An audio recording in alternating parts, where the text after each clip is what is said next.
Britain is on the edge of political extinction, and it all started with one move. King Charles just detonated a constitutional bomb so powerful that Westminster may not survive the week. A monarch invoking a 300-year-old power, a prime minister screaming behind closed doors, the military on alert, markets crashing, and the entire Labour Party turning on its own leader. This isn't politics. This is the biggest power struggle since the abdication crisis, and Starmer may already be finished. If you want the full truth before the media buries it, make sure to like, share, and subscribe right now. At exactly 9:47 a.m., Britain woke up to a political earthquake no one saw coming. Buckingham Palace released a terse, chilling statement, just 3 lines long, declaring that King Charles had withheld assent and was reviewing constitutional obligations. The moment it hit the wires, the country froze. News anchors stumbled over their words, phones erupted across Westminster, and scholars scrambled to understand what they were reading. This wasn't ceremonial language. This wasn't symbolic. The king had activated a royal prerogative untouched for almost 300 years, a dormant power locked behind centuries of tradition and restraint. In an instant, Charles had dragged a long-dead constitutional weapon back into the present, and the shock rippled like an explosion. Historians went into panic mode. One Cambridge professor reportedly dropped her tea mid-interview, whispering, "Oh God, he's actually done it." Legal experts began arguing live on air. Parliament erupted in disbelief. Even the BBC, usually cautious, broke tone as presenters muttered that they had never covered anything like this. The entire nation knew it instantly. This was not just a political disagreement.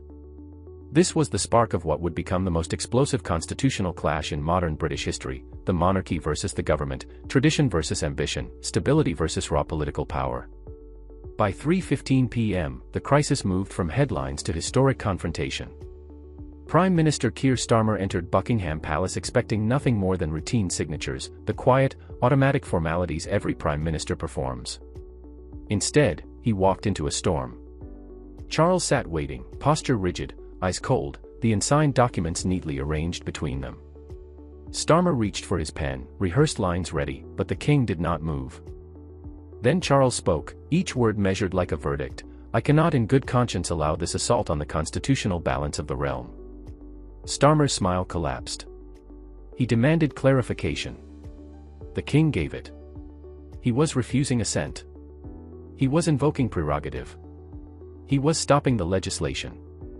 Starmer snapped, raising his voice, accusing Charles of overreach, illegitimacy, political sabotage. Charles stayed calm, responding with the now infamous line that would explode across the world: "You asked what I intended to do. I just did." What happened next bordered on surreal. Starmer shouted, pacing, knocking over a stack of briefing folders.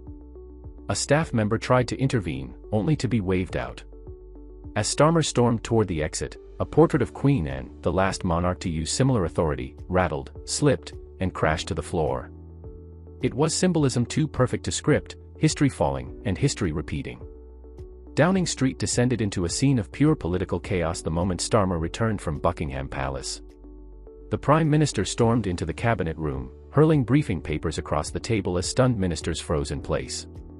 His voice ricocheted down the hallways of Number 10, alternating between disbelief and fury as he accused his own team of catastrophic incompetence for failing to anticipate the king's unprecedented move.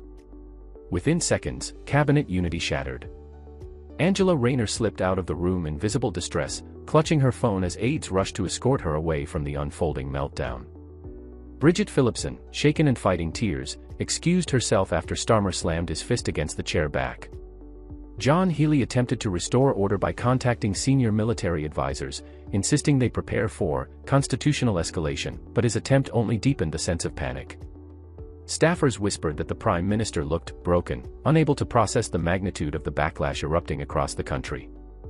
The atmosphere inside Number 10 shifted from crisis management to open fear, with ministers openly discussing resignation and strategists quietly admitting that the government might not survive the week. The very structure of leadership appeared to be collapsing in real time. Outside Westminster's walls, the emotional shock rippled through towns and communities already feeling overlooked by the political class. Veterans were among the first to speak out, their voices cracking with anger and disbelief. Jim Harrison, a former Royal Marine with 26 years of service, described Starmer's actions as a betrayal no soldier should ever witness. Sarah Mitchell, who lost her husband in Afghanistan, tearfully told reporters that the King's intervention was the first time anyone in power has stood up for families like mine. Tommy Walsh, a steel worker from Rotherham and lifelong Labour supporter, said he felt forced to choose between the Crown and a party that forgot who it represents. That sentiment spread rapidly across working-class communities, where resentment toward Westminster elites had been simmering for years. Reform UK seized the moment, driving support away from Labour in strongholds once considered unshakable. Real-time polling in Sunderland, Barnsley, and Rotherham showed dramatic swings, with focus groups expressing overwhelming sympathy for the monarch's stand. The country was no longer reacting as mere spectators, it was choosing sides. For many, this was not just a constitutional dispute but a battle over identity, loyalty, and who truly defends the nation's values.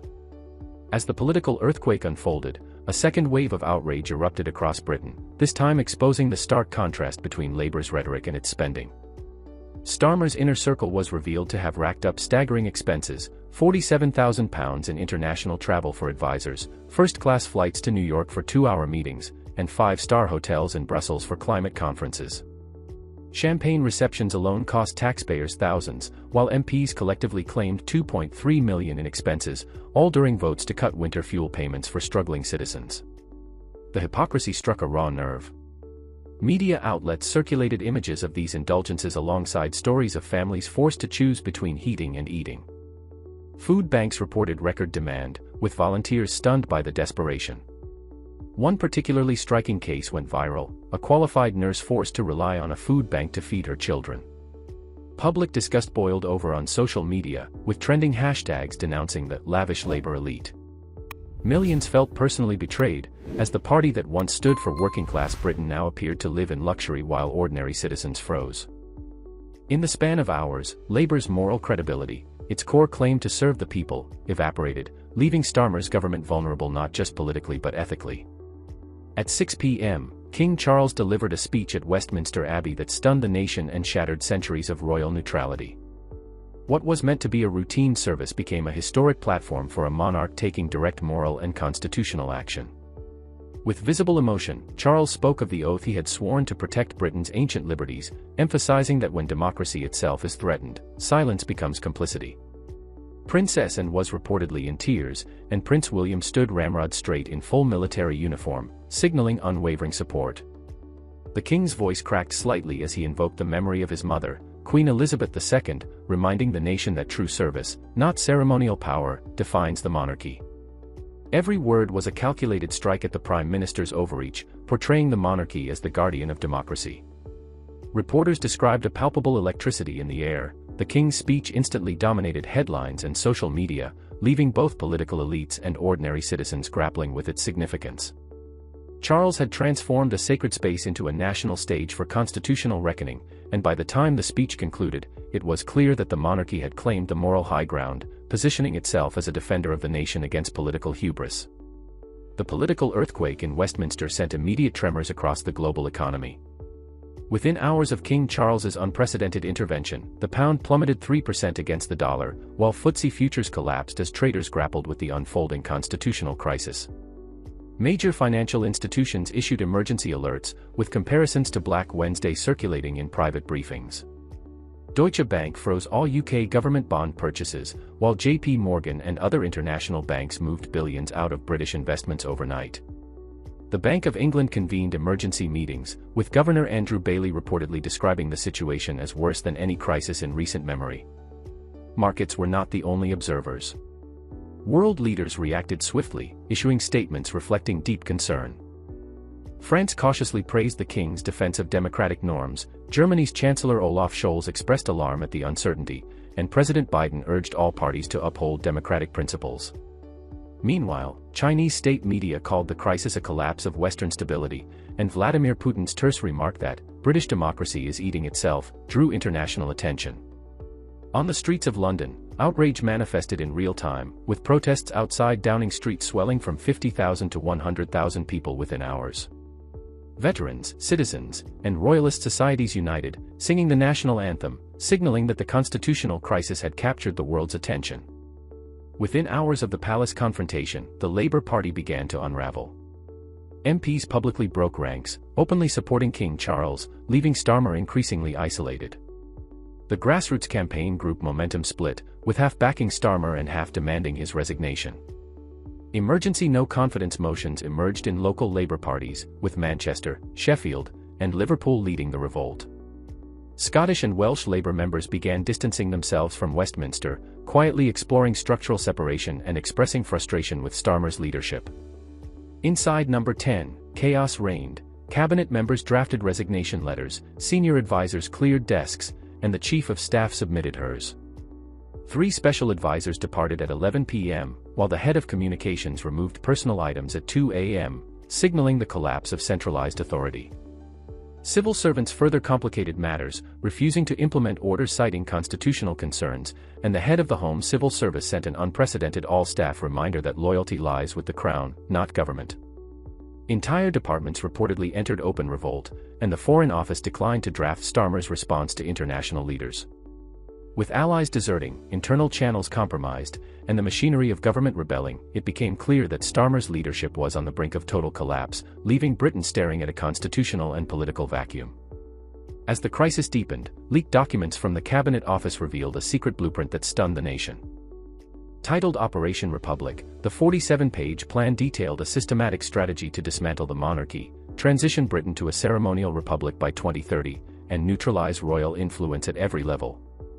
The files included psychological profiles of King Charles, Princess Anne, and Prince William, exposing intimate vulnerabilities that could be exploited. Meetings with foreign officials, including French diplomats, were recorded to discuss post-monarchy governance, while polling data on Republican sentiment was kept hidden from the public. Most alarmingly, the documents outlined containment protocols for royal descent, instructing security services to monitor communications and even restrict the king's public statements. Codenamed the Cromwell Protocol, the plan appeared to be a deliberate, long-term attack on Britain's constitutional foundation.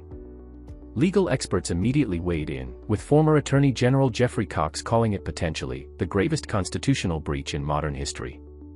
Across Westminster, the revelations added fuel to the chaos, confirming suspicions that Starmer's actions were neither accidental nor miscalculated, but premeditated. The country now faced the shocking realization that the Prime Minister had not just challenged the monarchy, he had plotted to redefine the nation itself, sparking outrage, disbelief, and a political firestorm of historic proportions. Amid the chaos, Nigel Farage seized the moment with extraordinary political precision.